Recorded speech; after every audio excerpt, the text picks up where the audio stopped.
Good afternoon, everybody. This is Viveka from the Nourished Caveman and the Healing Foods Method.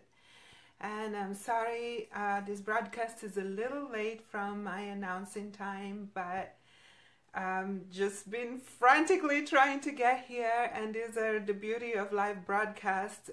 It's unedited, uncut, and this is real life. My morning was super hectic between patient calls and trying to get to yoga, because that's really important for your health, both mental and physical. Grab a lunch, grabbing a shower, and here I am with barely dry hair and ready to bring you some juicy content. So thank you for tuning in, and thank you for following me and keep watching my videos and listening to what I have to say. So the topic today is, another one that is really, really relevant for me, especially in my practice. As you guys might know, I specialize in endocrine rebalancing for women, especially between thyroid, adrenals, and sex hormones. And I do that using a therapeutic ketogenic diet, which I call Keto Paleo for short. So I'm always here to bring you the benefits of Keto Paleo and to explain to you why it's so important to eat a good diet, especially for your hormonal balance. And also I always try to explain to you why it's so important that diet is not just a clean diet, and it's also a ketogenic paleo therapeutic diet. I have 3 great reasons today why to eat Keto Paleo, and I'm gonna bring them at the end of the video. But first of all, I want to talk about one of my recent discoveries. As you guys know, or might not know, I'm not a medical doctor. I am just a certified nutritionist, and so a lot of times I am not so familiar with medication contraindication and uses, especially because I am not on medication. I try to stay away from it as much as I possibly can. So I come in contact, most of my contact with the medical establishment comes through my patients and their stories and their experiences with their doctors, and also from the courses and classes and seminars that I constantly do to update my knowledge. So recently I was taking an updated course on the thyroid, and it was brought to my attention that one of the main contraindication for thyroid supplementation, for thyroid medication, levothyroxine, is adrenal fatigue. And for me, I was like, double take here, like, what? Really? Like, this is the #1 thyroid medication that is prescribed in the United States. And for those of you who don't know, levothyroxine is the 3rd most common drug prescribed in the United States today. Millions of people are on this drug. And if you look in the contraindication in the instructions sheet of the drug, the #1 is interaction with adrenal fatigue. So let me explain a little bit physiologically what happens when your adrenals are not functioning well and you will take this medication. But before I do that, I just want to talk about adrenal hypothyroidism, and the way that is treated in conventional medicine and by regular endocrinologists. Because I gotta tell you that 9 out of 10 of my patients have hypothyroidism. And I think that for a number of reasons, and we're not gonna get deep into it on this video, but it's probably one of the most widespread problems or diseases of our common world. Modern world right now in the United States especially. It's kind of a disease of our lifestyle. So what do we do? How do we find out we're hypothyroid? We usually run some blood tests. The doctor runs the blood tests. They usually run only TSH. They look at the TSH and they determine that it's out of range So when your TSH is high, then they figure that your thyroid, your pituitary and your hypothalamus are signaling via hormonal cascade to your thyroid, and the TSH is a stimulating hormone. So when that is high, it means that your thyroid is not producing enough hormones. And of course, I kind of assume that all of you out there are familiar with this information, because a lot of you who have been from doctor to doctor and you have educated yourself, you will know all these details. What you might know is that the doctors, yeah, right? The doctors, normal doctors and most endocrinologists tend to only check one marker, which is the TSH. When they will fail to check a number of other markers that are not just as important, sometimes even more important. And those markers, just to give you an idea, are T4, total T4, and free T4, which is the main hormone produced by your thyroid, about 90%. The T4 then needs to be converted into T3 in order to be usable. And so T3, both total T3 and free T3, need to be checked. And then there is the bad guy of the situation, reverse T3.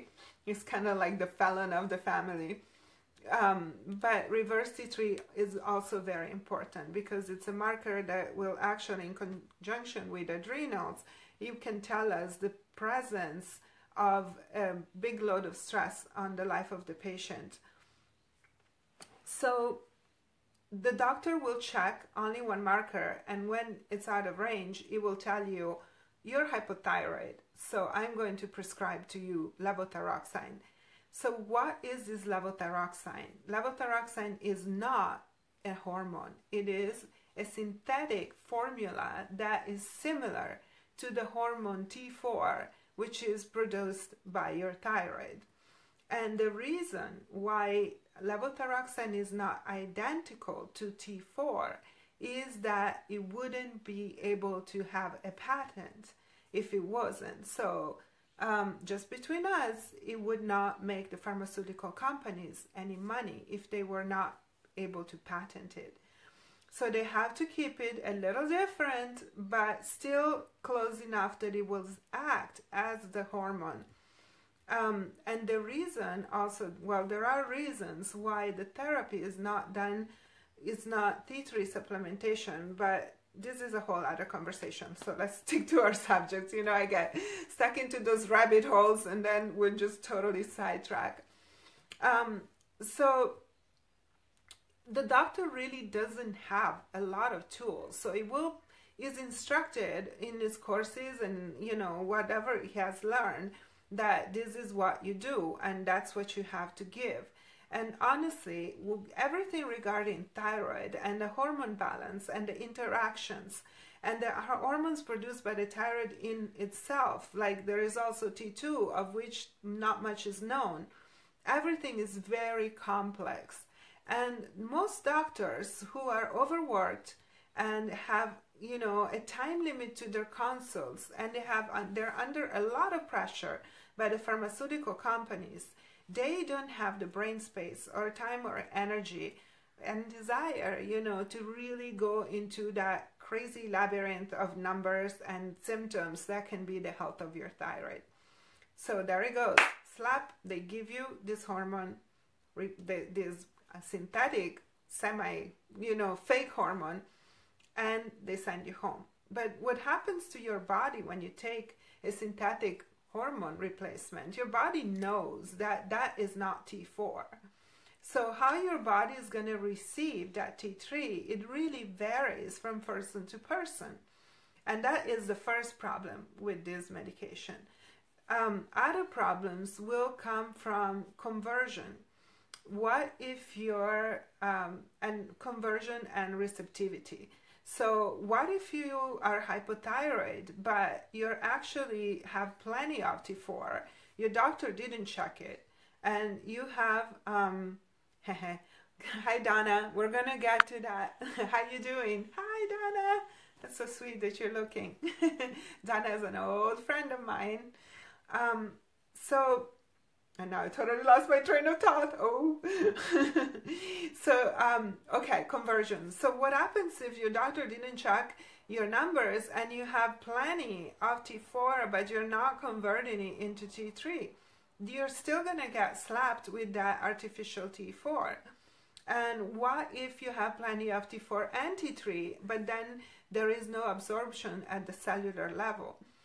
So those are all scenarios where T4 would not be the ideal solution, that T4 replacement from a synthetic. So this whole little premise is to tie us back to that original idea that T4 supplementation with levothyroxine is really a bad idea when you have adrenal fatigue. Because your doctor already didn't check your other markers, he only checked the TSH. And doctors supposedly do not even admit that you could have adrenal fatigue, because they don't even really say that the adrenal fatigue is real. Or, you know, they only see it as the very extreme of the spectrum. So Addison disease, when your adrenals are completely dead, flat line, and then it's adrenal failure, and you will be under hormone replacement. So they will supplement with cortisol. But even in generic endocrinology, this is kind of a contradiction, because it's in that sheet of your levothyroxine that it says that is not indicated in case of adrenal failure or adrenal malfunction. So there is a big contradiction there. What would a doctor do? And first, I guess you guys will want to know what happens if you take this artificial T4 and your adrenals are not functioning right.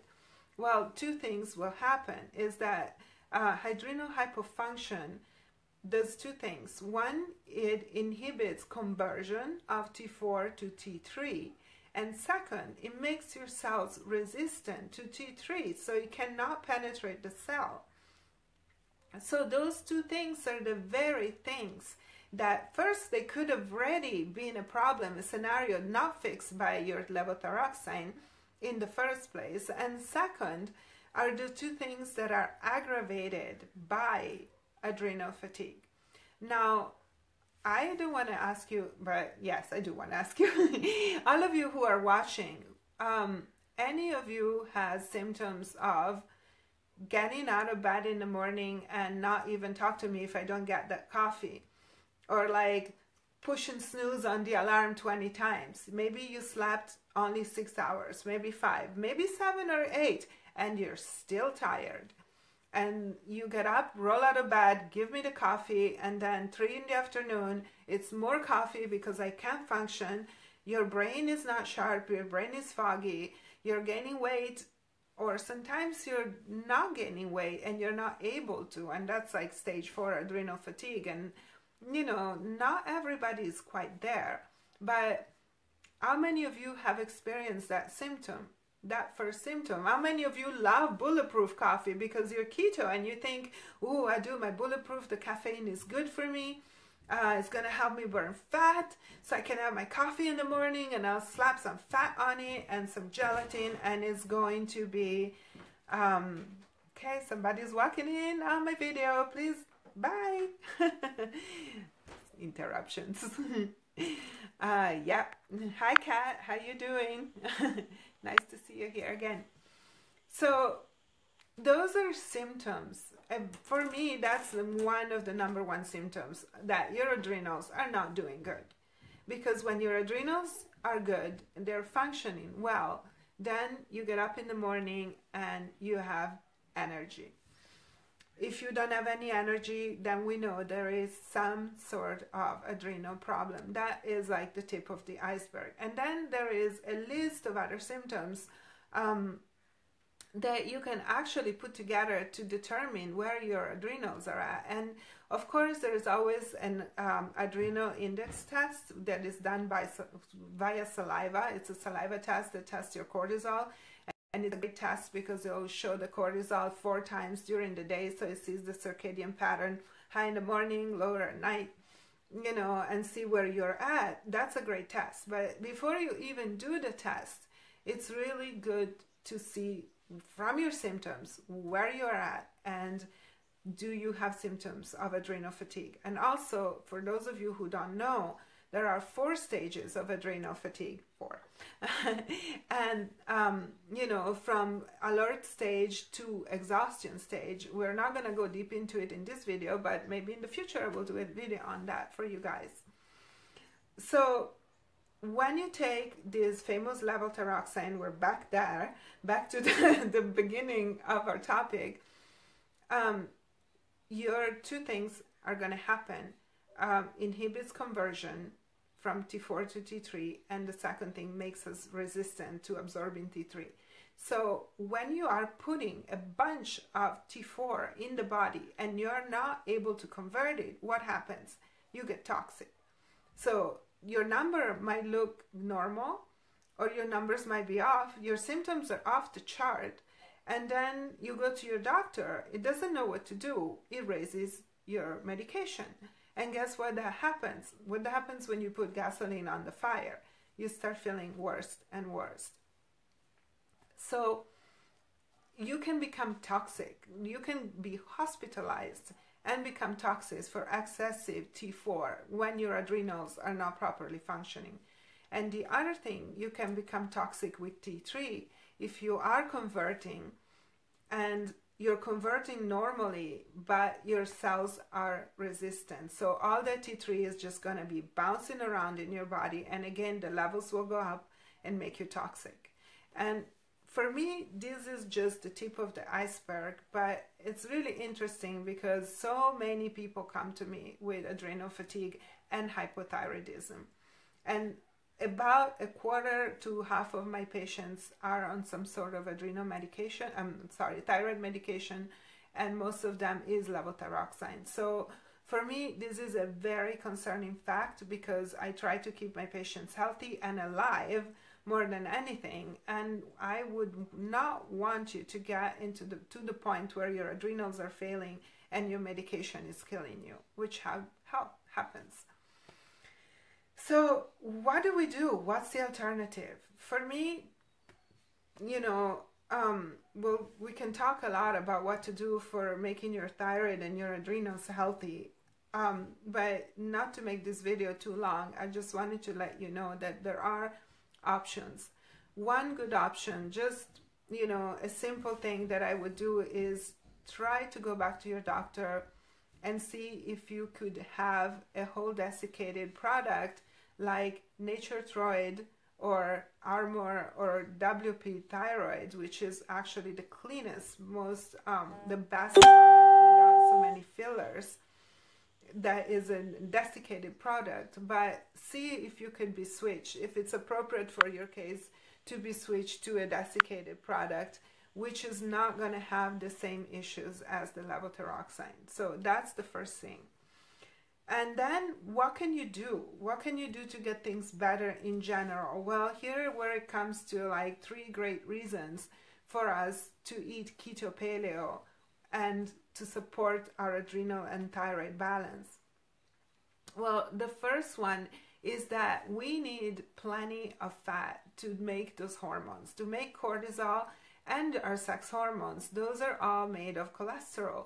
So if we have a low-fat diet is fatal for your hormone balance. And any of you who have yo-yo dieted before with your low-fat diets, calorie restriction and low fat, might have experienced an imbalance in your menstrual cycles or how your menstrual cycles got all out of whack. That one of the main reasons is that you need fat to make hormones. So healthy fat, Keto Paleo, very important. What was my other point here? I forgot it. I knew that I was going to forget it, so I wrote it down. I'm cheating. Yes, it's a live video. Okay, the second point that is really, really important is molecular mimicry. And I really love that word. I love the concept of molecular mimicry because I've been using this concept and this idea for years. And before I didn't have a fancy scientific word to describe it, and now I can call it molecular mimicry. So gluten and dairy, two allergenic proteins, two proteins that will go into your bloodstream through your leaky gut, and a lot of people have leaky gut these days, so very possible undigested food, undigested, not broken down protein, they will go into your bloodstream and be found by your immune system, where your immune system is going to create antibodies to it. And guess what? Those antibodies look very close, very similar to the ones for your thyroid. So when you talk about autoimmune thyroid, Hashimoto's, having gluten or dairy in your system means very high chances that the Hashimoto's is never going to resolve and is going to get worse and worse. So number two, that's a number two reason to eat keto paleo: removing dairy, removing gluten, removing grains in general is a great idea. And then the third thing is eating clean food. Not only lowering the inflammation in your body in general gives our poor glands a better clean slate to work with, so a general health of the body, lower inflammation, but also again is a question of removing toxins and removing exogenous hormones that are going to upset the hormone balance, and they're going to influence our general hormone balance, and they're also going to be stressors, removing stressors that are going to stress out our adrenals even more. So in case you guys don't know, stress can be perceived or can be real, and sometimes it can be emotional and sometimes it can be physical. So toxins are stressors when we're very toxic, and here's to people that eat the McDonald's keto diet. I'm sorry, you know how I'm passionate about what I do, and like how I just want to take my head and bang it against the wall when people come to me and they're like, oh, I don't care, I'm just eating keto and I can eat keto anywhere, I can eat whatever I want. You know, that does not work when you want to be healthy. So keto ratio, yes, important, but also the content of your food is very important, the quality, toxic load, molecular mimicry, and then there is a whole other video that we can do about the toxins that kill your thyroid, like PCPs, dioxins, and halogens. In case you never heard of those, you can look them up. All right, I think this is it. We rabbit holed a bit and we snaked along, as I kind of tend to do sometimes, but I think I got it all there for you. If you have any questions, this will be a good time to ask questions. And yes, Donna, I think you did have a question a long time ago. If you're still watching, Donna, I would try to at least have your doctor switch you to a whole desiccated product like Armor or WP Thyroid. That is a better option to start with, because your body can then receive a little bit of T3 as well as T4, and the whole desiccated contains thyroid nutrients, and it also contains protomorphogens. And that's a whole other long story, but protomorphogens are like little DNA blueprints from the cells of the thyroid that help you rebuild a healthier thyroid. That's kind of in a nutshell. All right, well, thank you so much for watching, everybody. This video will be here on Facebook, it will be posted on YouTube, and probably eventually make its way to my blog with a post explaining some of the stuff we're talking about. If you are watching this video after the live session, you can still ask questions underneath and I will be here to answer. Thank you so much for following The Nourished Caveman. You can find me on my blog, you can find me here on Facebook, and you can find me on Instagram and Pinterest with lots of keto paleo recipes. And Instagram is where I usually post my daily food, or whenever I get to it, my food that I'm actually eating. So if any of you is interested in seeing what I'm eating every day, look on Instagram. Thank you, and I will talk to you soon here on Facebook Live from the Nourished Caveman.